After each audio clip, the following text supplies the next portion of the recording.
Hello everyone, welcome to Range of Motion class.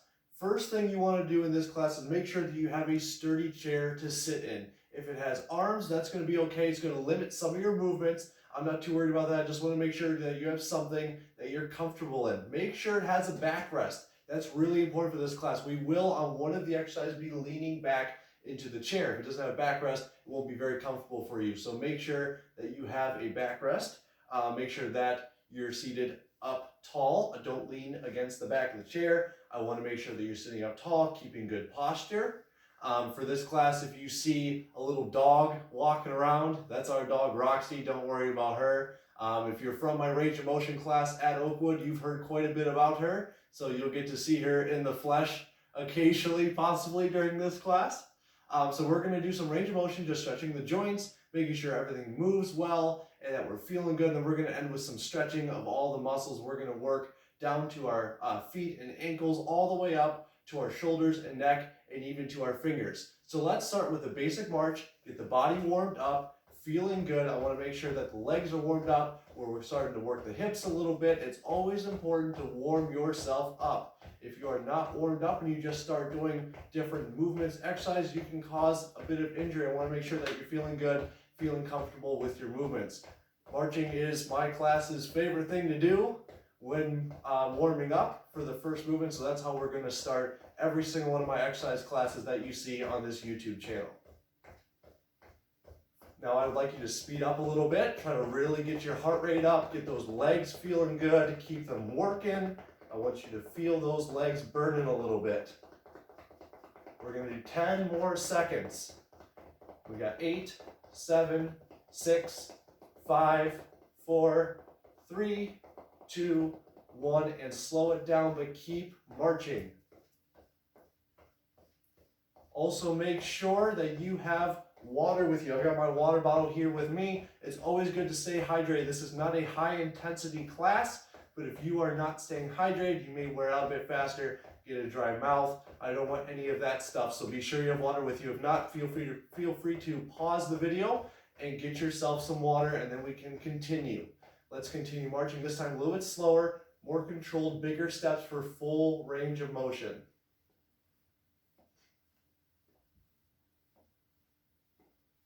I like to keep my hands on my knees. That's what I do, but if you want to, you can keep your hands over your chest, have them hanging down. You can just relax. Make sure, though, you're not rounding your shoulders. Keep those shoulders back in place. Keep the good posture. Keep sitting up nice and straight for the entirety of this workout.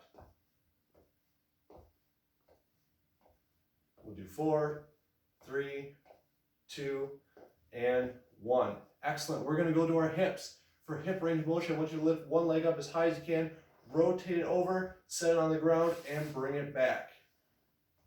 If you'd like to advance this a little bit and make it a little more difficult on yourself, you can also lift your leg and bring it back in place that way instead of dragging it across the ground.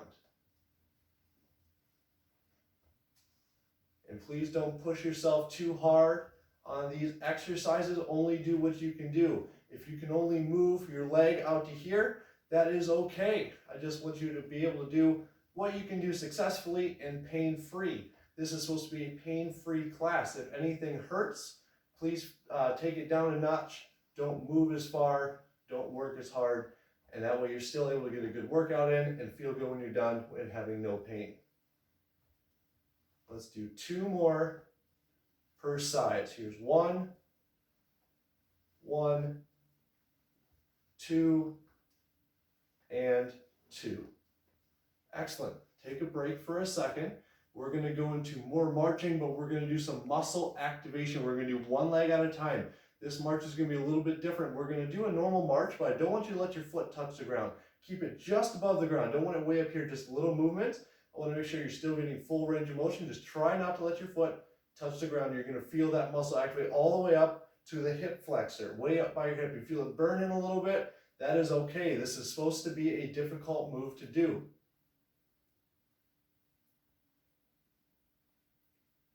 We're going to do 5 more. It's 5, 4, 3, 2. Last one, hold it. Keep it there. Feel that muscle burning. Feel the muscle activating. Hold it there for 5, 4, 3, 2, 1, and relax. Same thing, other leg. March it out. Do not let your foot touch the ground. If it does tap the ground every once in a while, that's okay, but I really want you to focus on not letting it touch the ground.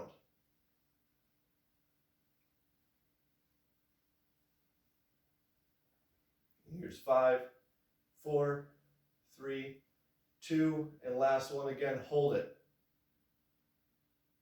If you notice one leg does not burn as much as the other, that's okay, that's perfectly normal. We are not symmetrical beings, so one muscle may be a little stronger than the other. If it is, that'll show you something that you can work on in the future, something to focus on. Hold for 3, 2, 1, and relax.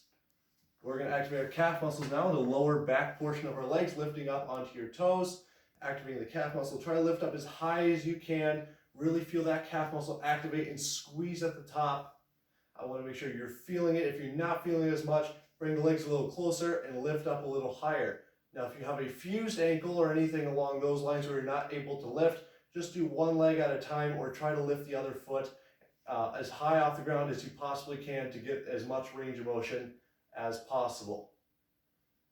We're going to do 10 more. 10, 9, 8, 7, 6, 5, 4, 3, 2, and 1. Excellent. Now we're going to work the opposite side of the lower portion of the leg on our anterior tibialis. That's going to be our antagonist muscle. So lift up the toes as high as you can and come down. Keep those heels planted on the ground. You can have your legs a little bit further out so that you're able to lift a bit higher. The farther you pull them back, you will feel a bit more, but you won't be able to lift your toes off the ground as high. So wherever you feel comfortable, move your toes. Try to keep a good pace enough to where you feel the muscle activate. If you're going too slow, you may not feel it, but again, whatever you are able to do to make your muscles feel this work and make them activate. We're doing 5, 4, 3, 2, 1, and relax back to the calf raises again. Relax that muscle. When we pull our calf muscles, activate the calf muscles by lifting up on the toes, we are relaxing this front anterior tibialis. It's a very good way to relax that muscle, especially if you feel that really burning after that move. We'll do 3, 2, 1, and relax. Excellent. We're going to do some ankle circles. Always important to keep those ankles loose. Again, if you have a fused ankle or anything along those lines, you may not be able to do this as well as you do the other ankle, but please just do whatever you can. Ankles are very important for our movement. On the heel-toe walking, we got to keep those joints loose so that way we're able to walk as best as possible, because without heel-toe walking, you do lose your gait a little bit, and that does limit the amount of stride length you can get and how long you can walk successfully without any walkers or any type of support. And go the other direction.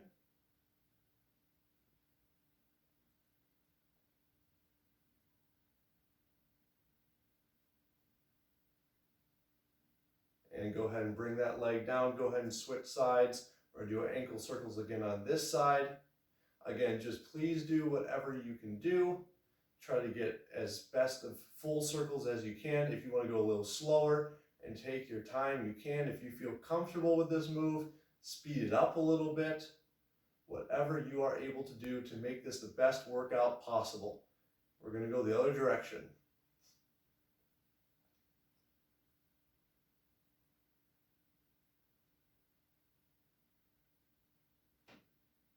And go ahead and relax. We're now going to do some leg extensions, working on our knee range of motion for that joint. So stretching out your leg as far as you can, bring the toes back towards you, point the toes towards ceiling, and come back down, switch sides.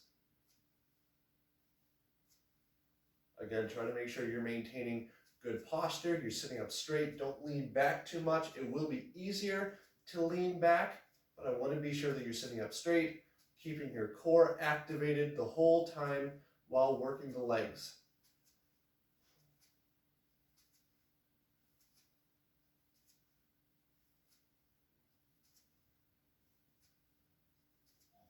We're going to do a couple holds on this next one, so lift up and hold it. 5, 4, 3, 2, 1, and switch. 5, 4, 3, 2, 1, and one more per side. 5, 4, 3, 2, 1, and down, and again. 5, 4, 3, 2, 1, and relax. Excellent. We're going to do some stretching of our lower body. So we're going to start with our hamstring and calf stretch, sitting as far forward as the chair as you can to where you're comfortable, placing your heel on the ground, pull your toes back towards you, and then try to keep your body up straight, keeping that good posture and leaning forward just enough to where you feel a stretch in your calf and your hamstring. And go ahead and take some deep breaths. Hold this stretch and try to really relax.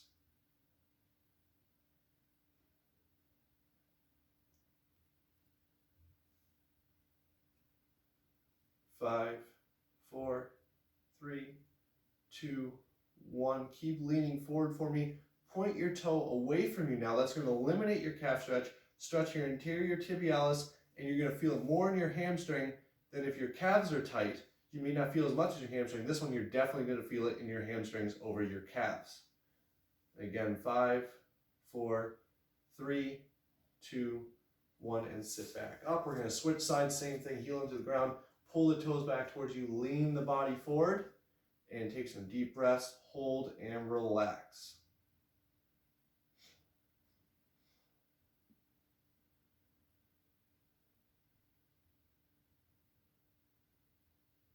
And 5, 4, 3, 2, 1. Again, keep leaning forward, point the toes now away from you, eliminate the calf stretch, feel it more in the hamstrings and your anterior tibialis. Continue breathing, hold for 5, 4, 3, 2, 1, and sit back up. Excellent. We're going to stretch our quads now, going down into the glutes. It's going to be a little bit of quad, a little bit of glute. This is where we're going to use the backrest of the chair. So again, sitting as far forward as possible in your chair to where you're comfortable, leaning back against your backrest and taking one leg and pulling it into your chest. If this is too much of a stretch, sit up taller and you will not feel this stretch as much as if you're leaning back. Again, take some deep breaths, hold this stretch, try to really relax. Only stretch to where you feel it lightly. If the stretch is painful, you're not actually stretching. You're causing the muscles to tense up to prevent them from overstretching. So really focus on only pulling your leg into your chest as far as you can, pain-free. If this does hurt, loosen up a little bit. Don't pull as hard and try to breathe a little bit more. We'll do 3, 2, 1, and we're going to switch sides. Same thing, take the leg, pull it into the body.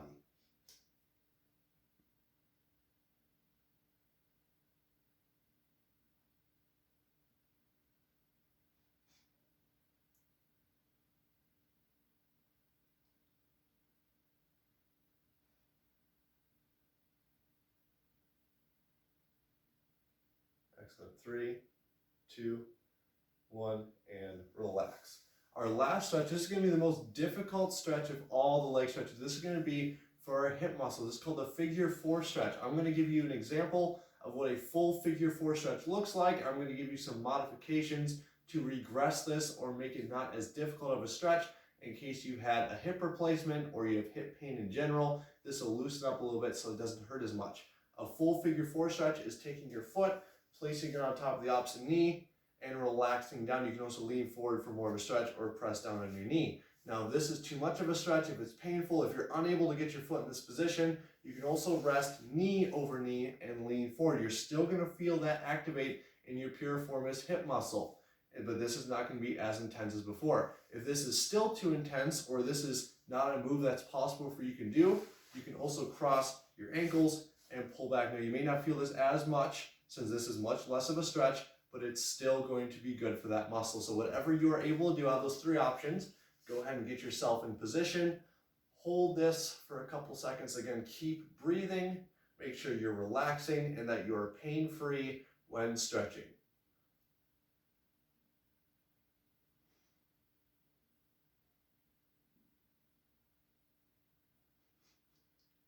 I apologize for the laughter. My dog's staring me down right now. She's kind of my client over here watching what I'm doing, wondering if she can do the same stretches too. Let's go ahead and switch sides, foot on top of the knee or knee over knee or crossing ankles, whatever you're able to do.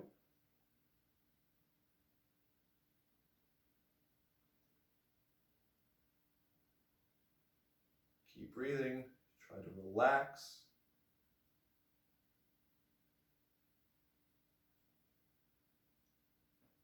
Excellent. Go ahead and relax. Take a water break here. Grab your water bottle or cup or whatever you have. Get yourself a drink of water, and we're going to continue with our upper body.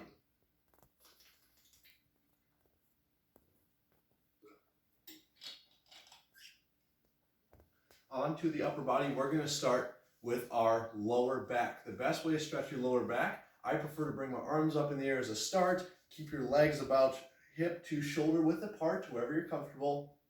Take a nice deep breath in and come down to the ground as low as you can. If you're unable to get all the way down to the ground, you can rest your elbows on your knees, still feeling a really good stretch in your lower back without it being too intense. If you're able to, bring yourself down to the ground. Try to really relax, breathe.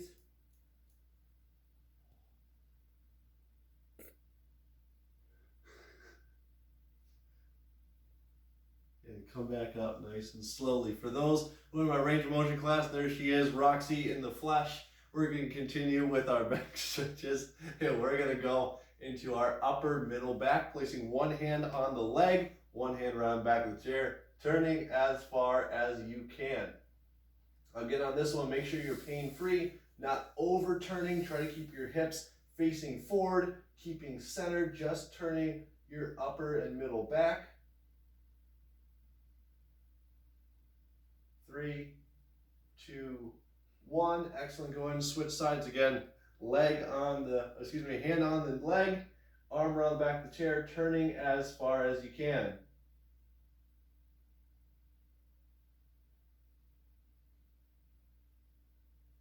Again, 3, 2, 1, and back to center. Excellent. We're going to now work our upper trap into kind of upper back area, and we're going to do some external rotations. This is going to be a difficult move, so I'm going to try to explain this as best as I possibly can. We're going to start off with arms up, and where they're going to be bent. So you see I have a 90-degree angle here from my upper arm to the side of my body, and also a 90-degree angle from upper arm to the forearm. I want to make sure that we're keeping that 90-degree angle, keeping yourself flat, and all you're going to do is rotate those arms up, squeeze your shoulder blades at the top, and rotate back down. You're going to feel this activating your upper trap. You're going to feel this activating right in between your shoulder blades and the muscles where the erector spinae muscles are and your rhomboids are. This is the muscles that are activated for helping you with posture. If you struggle with posture like I do, then these are very good muscles to work, very good muscles to activate to help improve that. We'll do 3, 2, and the last one. Bring it up, hold it, squeeze. 3, 2, 1, and relax down, arms down. Now the shoulders are pretty sensitive muscles. I don't want to overwork the shoulders too much, so we're going to do a couple shoulder moves, give them a break, work some other joints and muscles, and then we're going to go back to the shoulders, so that way we're able to work everything and get all the movements in I'd like to without overworking the shoulders. So with that in mind, we're going to do one more shoulder move. We're going to do our flexion. So arms down the side, palms facing towards your chair, lifting up overhead as high as you possibly can, and coming back down.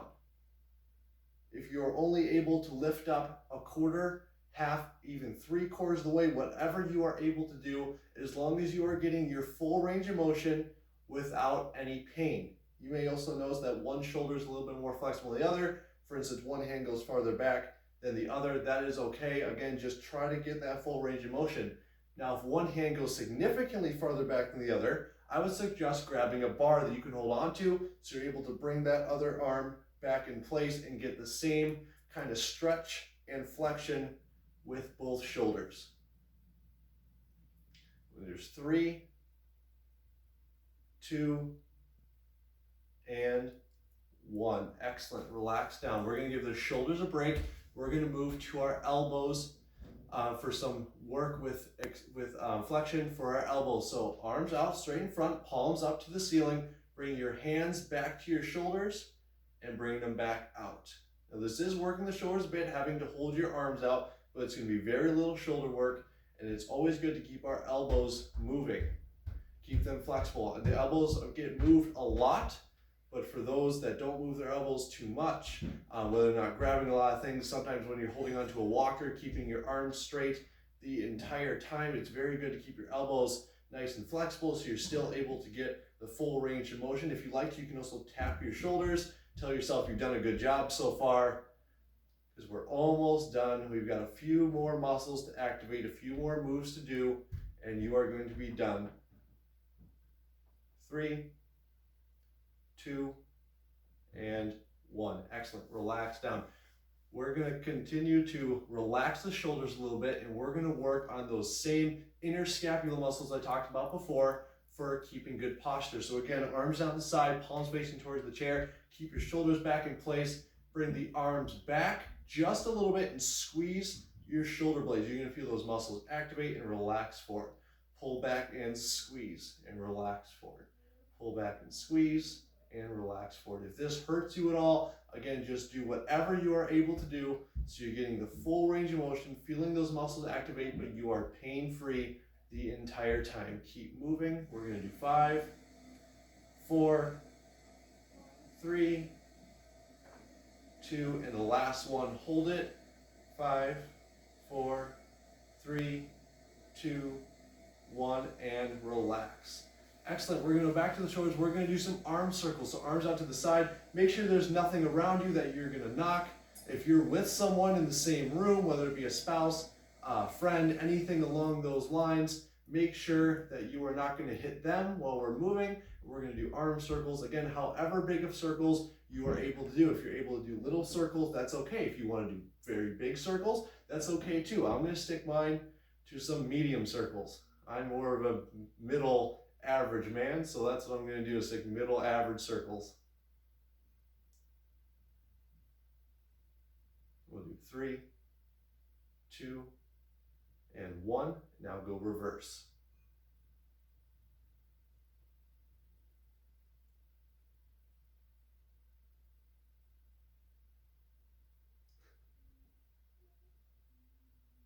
And again, we got 3, 2, 1, and relax. I know the shoulders are hurting, and I'm sure you can feel them burning a little bit, especially up towards that upper trap into the neck. But we're going to stick with the shoulders for one last move, and then we're going to relax our neck a little bit, move the wrists and hands, we'll stretch, and you will be good to go. Arms down the sides again, this time palms facing in front of you, thumbs out to the side. We're going to lift up, out to the side, and up overhead. Try to touch your thumbs together at the top, and come back down. Again, whatever you are able to do. If you can only come out here, that's okay. Just whatever you are able to do to get full range of motion for you, so you feel a good stretch and feel those muscles activating while moving. This is called abduction. So you have abduction coming up and adduction coming back to the body. We have 5, 4, 3, 2, and last one. Excellent. Go ahead and relax those shoulders down. I'm sure you're feeling them burning still, so let's go ahead and do some shoulder circles. Relaxing the shoulders a bit. Take some deep breaths. Go a bit slower.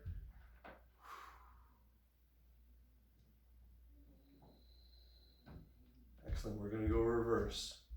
Same thing. Try to really relax those shoulders. If you hear some cracks and pops, that's perfectly fine as long as they do not hurt. If they hurt, then take smaller circles, maybe even stop if it's really painful. I don't want any injuries. I want to make sure, as I've said multiple times, that we're doing this well as to your ability, and we're doing this pain-free. Excellent. Go ahead and relax. Let's move our wrists a little bit. Wrist circles. Wrists are very important to move. Those that type a lot, even into the retired times, you are still typing quite a bit on your computer, whatever you may be doing. So keeping the wrist loose so we don't develop any arthritis or carpal tunnel. This is very important to do. Wrists don't get moved too often and used to their full advantage. So make sure you're really moving the wrists, making them feel good, going both directions. Excellent. Let's move our fingers a little bit. We're going to start off with each finger to your thumb. Again, just like wrists, hands don't get moved to their full range of motion very often unless you're grabbing something. So really working on that coordination of your fingers is important to do on a daily, if not semi-daily basis. Now we're going to try to touch our thumb, keeping all the fingers straight across the hand as close as you can get to your pinky. You're going to feel this stretching along your thumb, down into your forearm. We'll do 3, 2, and 1. Excellent. Relax down. Let's do a little bit of stretching. Arm out in front.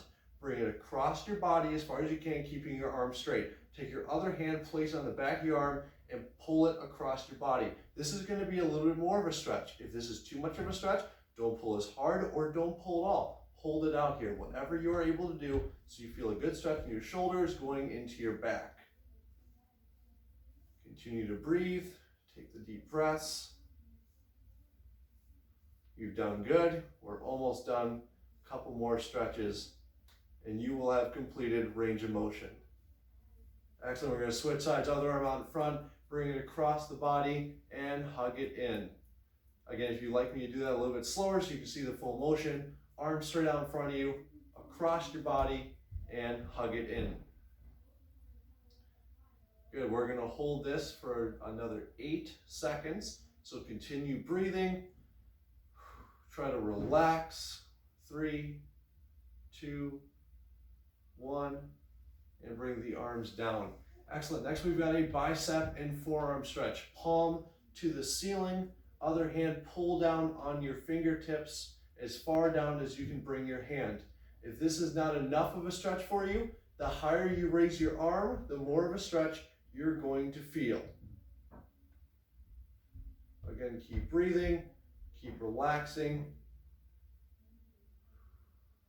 Excellent. Here's 5, 4, 3, 2, 1. Same arm now, palms to the ceiling, facing up and pull back. This is still going to work the forearm. You will not feel this as much in the bicep. This is still a very good forearm stretch to do, and it's also very good to stretch your fingers. And again, 5, 4, 3, 2, 1, and relax. We're going to switch arms. Same thing, palm to the ceiling, pull down on your fingertips as far as you can. Again, if you'd like to raise your arm up in the air for a little added stretch, feel free to. Take some deep breaths. Try to relax. We got 5, 4, 3, 2, 1. Excellent. Fingers to the ceiling again. Palm out in front. Pull back on the fingertips. Make sure when you're stretching, you're not in any pain. If you're in pain when stretching, loosen up a little bit on how hard you're pulling back your fingers. Good. 5, 4, 3, 2, 1, and relax down. We're now going to stretch out our triceps. Triceps are muscles that do not get used very often. They're probably one of the least used muscles in the body. So we're going to stretch our triceps. We're going to take our hand and arm, place it over the same shoulder as the side of the arm, and either pushing on your elbow or pulling overhead, whatever is comfortable for you, whatever you're able to do. You're going to feel a very good stretch along the back side of your arm in your tricep. Take some deep breaths, continue breathing. It's always important to breathe during any exercise you're doing. Here's 5, 4, 3, 2, 1, and relax. Go ahead and switch sides. Same arm over same shoulder, pushing or pulling on your elbow. Again, keep breathing. Try to relax. Here's 5, 4, 3, 2, 1, and relax down. Shake out your arms a little bit. Feel loose. We're going to do a couple of huggers. So you're going to hug across your body, hug yourself as tight as you can, and open up your arms as far as possible. Hug yourself, open. Hug and open. Try to switch which arm goes over top each side each time you hug yourself. If this is a lot to think about, I know it's a lot of coordination to think about and a lot of moves to think about when you're switching arms. Just do same arm on top and same arm down low. That's okay. You're going to feel a really good stretch when you pull back in your chest. And that's what we're really focusing on, is that chest stretch. And this is also good for loosening up those shoulders because the shoulders did get a lot of work today and a lot of motion. Good, we got 3, 2, 1, and relax. Good job, everyone. Well done. Thank you for coming and watching Range of Motion. Have a good rest of your day. Well done on your workout, and we will see you next time. Bye.